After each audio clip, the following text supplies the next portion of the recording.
नमस्कार, मैं हिमाद्री चौहान आप सभी का स्वागत करती हूँ फिट रहे आपके आज के एपिसोड में। लास्ट टाइम हमने बात की डॉक्टर पंकज खंडेलवाल जो एक लैप्रोस्कोपिक सर्जन हैं, ओबेसिटी के बारे में उनसे हमने बात की थी। और आज का जो मुद्दा है वो ये है कि सर्जरीज कौन सी यूज़ होती है ओबेसिटी को दूर करने के लिए। तो चलिए बात करते हैं उनसे। Welcome to our show fit रहे आप सर। थैंक यू सर, कौन कौन से डिफरेंट टाइप ऑफ सर्जरी होती है ओबेसिटी को दूर करने के लिए? मेनली 3 प्रकार के ऑपरेशन हैं जो ओबेसिटी के लिए किए जाते हैं। एक को हम लेप्रोस्कोपिक गैस्ट्रिक बैंडिंग कहते हैं, दूसरे को गैस्ट्रिक बाईपास और तीसरे को स्लीव गैस्ट्रेक्टमी। ये तीनों ऑपरेशंस काफ़ी समय से किए जा रहे हैं और काफ़ी सक्सेसफुल हैं और इन्हीं पे ही मेनली हम सारे रिजल्ट्स जो ओबेसिटी सर्जरी के देख रहे हैं इनसे देख पा रहे हैं। सर, इनमें से कौन सी रिवर्सिबल होती है? देखिए, सर्जरी जब हम ओबेसिटी के लिए करते हैं तो रिवर्सिबल का कोई रोल नहीं होता।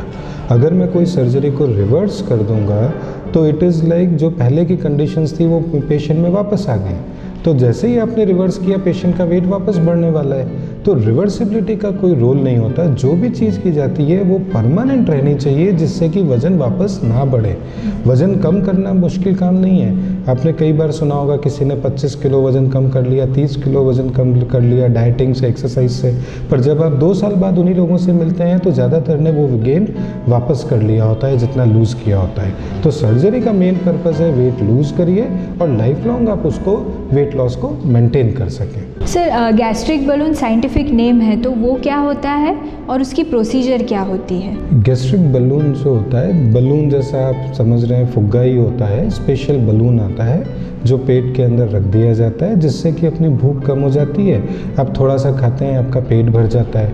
प्रोसीजर वो एंडोस्कोपी से किया जाता है। बहुत कॉम्प्लेक्स प्रोसीजर नहीं होता, लेकिन बलून की एक प्रॉब्लम है, उसको हम 6 महीने तक रख सकते हैं। 6 महीने बाद जब आप निकाल देते हैं तो फिर वापस आदमी का वेट गेन चालू होने लगता है क्योंकि फिर पहले जैसी भूख लगने लगती है और फिर पहले जैसे ही खा सकते हैं। तो बलून सिर्फ उन लोगों के लिए काम का है जिनका बहुत ज़्यादा वजन हो और ऑपरेशन के लिए रिस्क ज़्यादा हो तो पहले बलून रख दीजिए, वेट थोड़ा कम हो जाता है, सेफ मार्जिन में आ जाते हैं, फिर ऑपरेट कर दिया जाए। As a primary weight loss procedure gastric balloon का कोई रोल नहीं होता। गैस्ट्रिक बाईपास सर्जरी क्या होती है? गैस्ट्रिक बाईपास सर्जरी वैसे तो ऑलमोस्ट 45 साल पुरानी है और इसमें 2 पार्ट होते हैं इसके। स्टमक को पहले छोटे साइज़ में कट कर दिया जाता है। उसकी कैपेसिटी जो 1.5 लीटर होती है उसको कम करके 50 से 60 ml कर दिया जाता है और फिर नीचे से इंटेस्टाइन के हिस्से को कट करके ऊपर जॉइन करते हैं। उससे 2 पर्पज़ होते हैं। एक तो आदमी कम खा पाता है और साथ में जो थोड़ा बहुत खाता है और जो इंटेस्टाइन से पास होता है शुरुआत के 100 सेंटीमीटर वहाँ पे डाइजेस्टिव एंजाइम्स नहीं मिक्स होते और नीचे 100 सेंटीमीटर के बाद में डाइजेस्टिव एंजाइम्स मिक्स होते हैं तो एब्जॉर्प्शन का काम चालू होता है। तो इसमें 2 कंपोनेंट आ गए, एक तो आपने खाया कम, दूसरा आपका पाचन भी कम होता है। दोनों मिलके आपको वेट लॉस देते हैं और इस सर्जरी के 45 साल के रिजल्ट्स हमारे पास हैं जो कि बहुत ही अच्छे हैं। सर, इससे क्या वापस वज़न बढ़ सकता है? देखिए, वज़न इसमें normally 70 to 80% of access wait. समझिए कि आपका वज़न 100 किलो है और आपका वज़न होना चाहिए 60 किलो।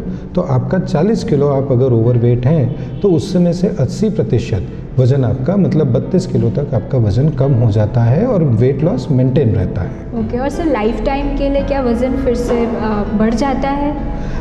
देखिए, कोई भी चीज़ परमानेंट नहीं होती। अगर ऑपरेशन किया गया है वज़न तो पक्का कम होना है, लेकिन अगर आपको वेट लॉस लॉन्ग टर्म तक मेंटेन करना है तो आपको भी ध्यान रखना पड़ेगा।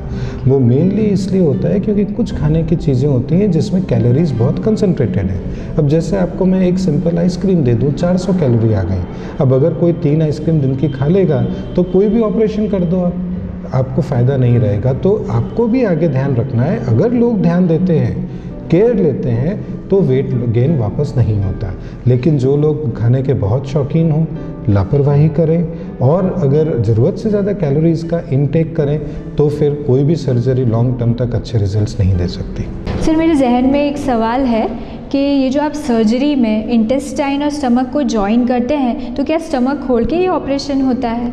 ये देखिए, हम लोग ना इसको लेप्रोस्कोपी से करते हैं, मतलब दूरबीन से ही करना है, छोटे छोटे छेद होते हैं, उसी में से पूरा ऑपरेशन हो जाता है। और वही कारण है कि ये ऑपरेशन आजकल बहुत ही सक्सेसफुल है और पॉपुलर होता जा रहा है कि ना तो कोई बड़े कट्स आते हैं, 2-3 दिन में पेशेंट को डिस्चार्ज कर दिया जाता है और हफ्ते 10 दिन में आदमी वापस बैक टू वर्क हो जाता है।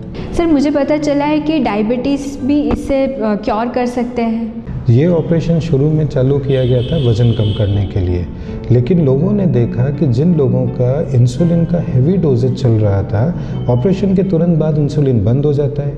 डायबिटीज़ और वज़न कम होने का कोई संबंध नहीं था। तो रियलाइज़ हुआ कि इस ऑपरेशन को हम डायबिटीज़ मिटाने के लिए भी यूज़ कर सकते हैं, और इसीलिए अभी एक नए प्रकार की सर्जरी चालू हो गई है जिसको हम मेटाबॉलिक सर्जरी बोलते हैं।